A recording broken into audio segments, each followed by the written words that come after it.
প্রিয় ভিউয়ার্স, প্রিয় সাকিবিয়ান, আশা করি সবাই ভালো আছেন। আমি শাহজাহান শিকদার চলে আসলাম নতুন একটা সাবজেক্ট নিয়ে আপনাদের সামনে কথা বলার জন্য। প্রিয় বন্ধুরা, আমি আজকে আমার সাবজেক্টের থাম্বনেলটা সাজিয়েছি প্রথম আলো, মেরিল প্রথম আলো 2023 পুরস্কার। অর্থাৎ আজকে আমি কথা বলবো মেরিল প্রথম আলো 2023-এ যে পারফরমেন্স সারা বছরের তারা যে পুরস্কারগুলো দিল, সেই পুরস্কারগুলো নিয়ে আমি আজকে কথা বলবো।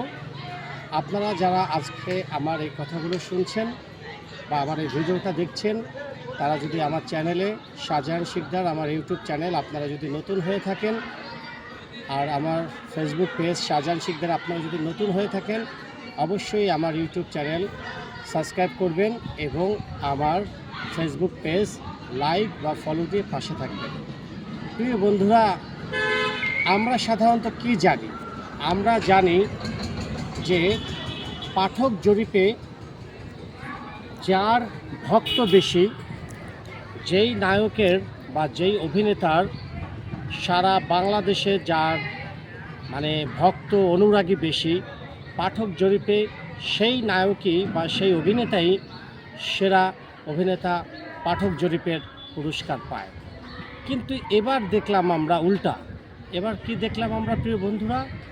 মেরিল প্রথম আলো 2023-এ চলচ্চিত্র বিভাগে পাঠক জরিপে সেরা অভিনেতার পুরস্কার দেওয়া হয়েছে আফরান নিশোকে সুড়ঙ্গ সিনেমার মাধ্যমে।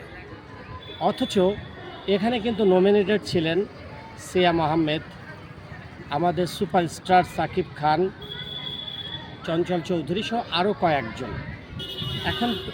আরিফিন শুভ। এখন প্রিয় বন্ধুরা, এই যে আমি যে চারটা নায়কের নাম বললাম, আপনাদের কাছেই আমার প্রশ্ন, কার ভক্তের সংখ্যা বেশি? সারা বাংলাদেশে না, সারা পৃথিবীতে যত বাংলা ভাষাভাষীর দর্শক আছে, কার জনপ্রিয়তা বেশি বা কার ভক্ত বেশি? নির্দ্বিধায় আপনি চোখ বন্ধ করে বলবেন যে সুপারস্টার সাকিব খানের ভক্তের সংখ্যা বেশি। কারণ লক্ষ লক্ষ কোটি কোটি সাকিবিয়ানরা রয়েছে যারা সাকিব খানকে অন্ধের মতো ভালোবাসে, যেমন আমিও একজন সাকিবিয়ান। অথচ দেখেন, প্রথম আলো, মেরিল প্রথম আলো কোন এক অজানা কারণে আমাদের সুপারস্টার সাকিব খানকে পুরস্কার না দিয়ে পুরস্কার দিলেন আফরান নিশোকে।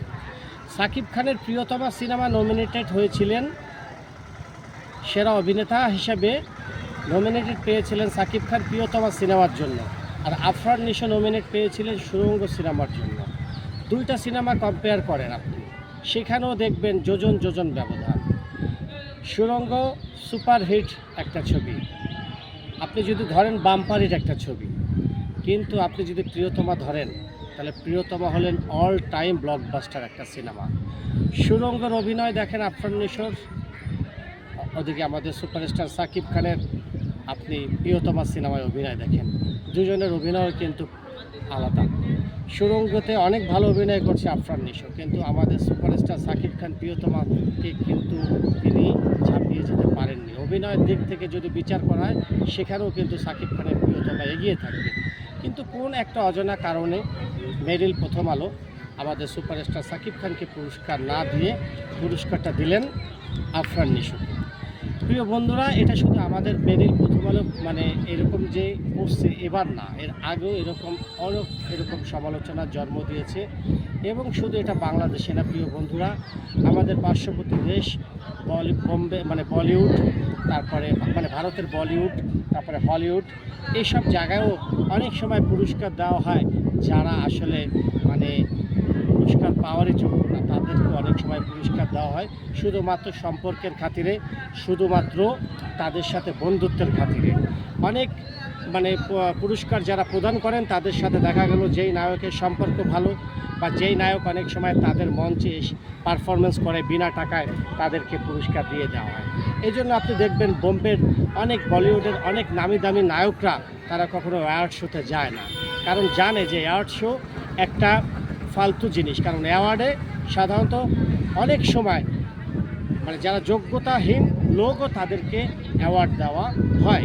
এই কারণে কিন্তু বলিউডের আমির খান তারপর বলিউডের অজয় দেবগান, এরকম অনেক বড় বড় অ্যাক্টররা আছেন যারা কখনোই কোনো পুরস্কার বিতরণী অনুষ্ঠানে যান না। ঠিক তেমনিভাবে এখন আমাদের সুপারস্টার সাকিব খানেরও এই জিনিসটা করা উচিত। এবার কিন্তু তিনি মঞ্চে প্রথম আলোর অনুষ্ঠানে যাননি, আর এই কারণেই আমার মনে হয় মেরিল প্রথম আলো এই কাজটা করেছেন। মেরিল প্রথম আলো মানে একটা সমালোচনার জন্ম দিয়েছেন যে যেখানে সুপারস্টার সাকিব খানের ভক্ত বেশি সেখানে তাকে পুরস্কার না দিয়ে পুরস্কার দিয়েছেন আফরান নিশোকে।